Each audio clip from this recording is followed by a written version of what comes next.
We think one of the most fundamental shifts that has happened, and we call it a seismic shift, is the change in consumers' preference for healthier food. And we see this manifested in both fresh food and natural and organic, and also a desire for cleaner labels. Would you view this as a lethal weapon? That head of lettuce, or most heads of lettuce, have relatively indeterminate origin. So now 100% of all of our chickens are not receiving antibiotics unless they're sick. We give chickens what they need, which is a roof, food, and water. The question is, what does a chicken want? And that's the questions we're asking. For the 99% of a farm animal's life on the farm, there are no federal and virtually no state rules that relate to their treatment whatsoever. I think often what happens is there's a conversation that it's kind of good versus evil or good versus bad.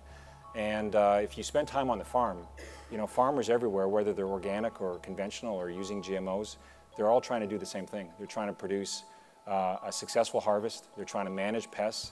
They're trying to do the right thing in the environment.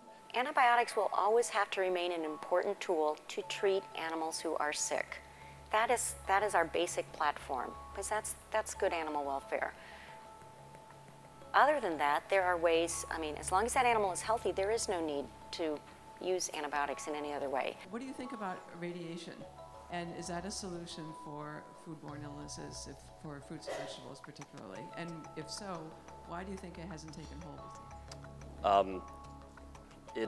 The reality is that would be a super solution. Radiation is done more obviously in Europe than it is here. It looks to me like a fabulous solution. It's just, if GMO is a problem, can you imagine what radiation would be? We have an ill-informed public, but it would be a great strategy. We've polled our customers and we talk to our customers in countries around the world, and when you ask them what's important, I can tell you what always rises to the top. Affordability, nutrition, and safety. Those are always the top three things.